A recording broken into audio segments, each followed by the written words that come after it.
Say her name. Rachel Findlay. There's a reason why Virginia tried to wipe her name from history. Why you won't find her story in textbooks. Because she didn't just push back against slavery. She punched the U.S. institution of chattel slavery in the throat. And then she stood up and demanded her freedom. This is the story of one woman, one family, and a legacy that refused to be erased.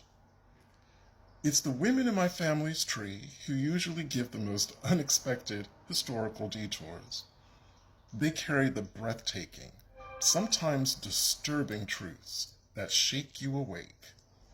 Rachel Findlay's story, along with that of her ancestors and descendants in Wythe County, Virginia, is not just a tale of survival. It's a multi-generational battle cry. To tell Rachel's story, we have to begin long before her birth, with her grandmother, a Choctaw girl named Chance. We don't know how it happened, but sometime in the early 1700s, a white man named Henry Clay of Virginia illegally enslaved Chance and a Choctaw boy he named Frank when he visited the southern colonies during a trading trip. Now, native enslavement was already illegal, but laws didn't matter to white men like Clay. He took what he wanted, and no one stopped him. Chance's daughter Judea was born into that same illegal enslavement. And when Judea gave birth to Rachel, sometime in the early 1750s, Rachel entered the world in chains. Not because of any crimes she committed, but because her mother was enslaved. That was the law. That was Virginia.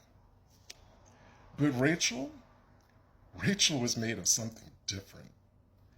She, her brother Samuel, and her daughter Judy did the unthinkable. They sued their enslaver, Thomas Clay, the son of Henry Clay, in court. Their argument was simple. Their grandmother had been illegally enslaved, so they, too, were illegally enslaved. And the court agreed. In May 1773, the Virginia General Court ruled that some of Chance's children and some of her grandchildren should be set free.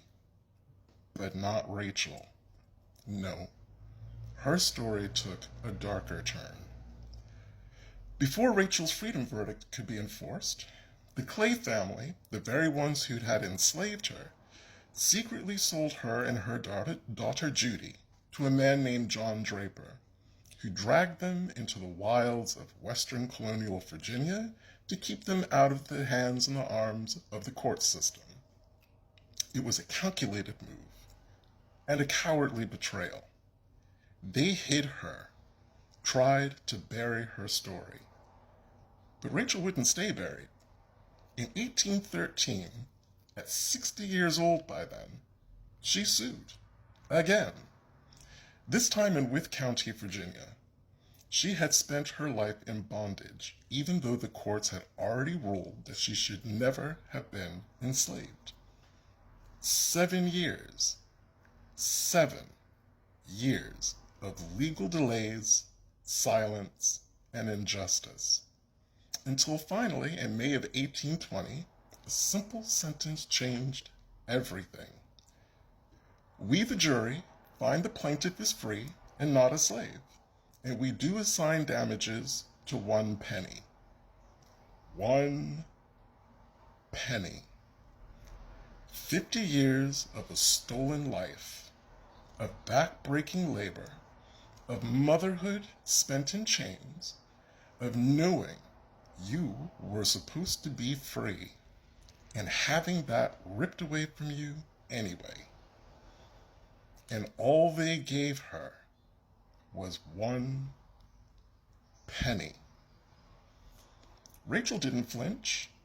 She took that slap in the face, and like black women before her and black women after her, she just kept things moving. She was free. And she made sure the world knew it. Because that verdict didn't just free her, it opened the door for over 40 descendants of Chance Findlay, her maternal grandmother, to claim their freedom too. Children, grandchildren, great-grandchildren. Not all of them got it. Not all of them were freed. The system did not make it easy. Some never even heard the news that they could sue or that they were legally free. Others were purposely kept from the courts. But the ones who made it, the ones who did sue, they did it because Rachel showed them how. But freedom in Virginia came with strings. In 1806, the state passed a new law. If you were enslaved and got your freedom after that year, you had to leave Virginia within 12 months or risk being re-enslaved. Just like that. Rachel's descendants, people like her great-granddaughter, Melinda Findlay Cleaver, were now under threat again. Melinda had done nothing wrong. She had simply chosen to stay in the land of her birth, the land where her family had fought for their freedom. But that state, Virginia, sued her anyway. And in the end, it wasn't justice that saved her. It was a technicality. The law hadn't been fully ratified when Melinda was freed, so she stayed in Virginia. She married a man from a proud line of free black Virginians, Louis Drew. Yeah, the ancestor of the man that invented blood plasma. Yeah, same family. She became a matriarch, a foundation, a survivor. There's no new lessons about slavery in this story. The court cases, the delays, the way the system contorted itself to maintain control. They all showed us what we already knew, that slavery was not just a labor system. It was savagery. It was terror.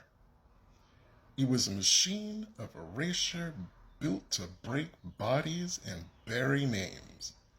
But they couldn't bury Rachel Findlay. She sued, she lost, she won, she got taken, hidden, she sued again, and she won. And when the world tried to give her a penny for her pain, she took that penny and walked into freedom. Yeah, who was the petty one in that? Say her name, Rachel Findlay. 50 years a slave, but she never gave up the faith. She never gave up the fight. In her darkest hours, she kept her eyes on the prize, and she kept it moving. Just like generations of black women before her, and generations who would come afterwards. She's not forgotten, not by my family. She is the story.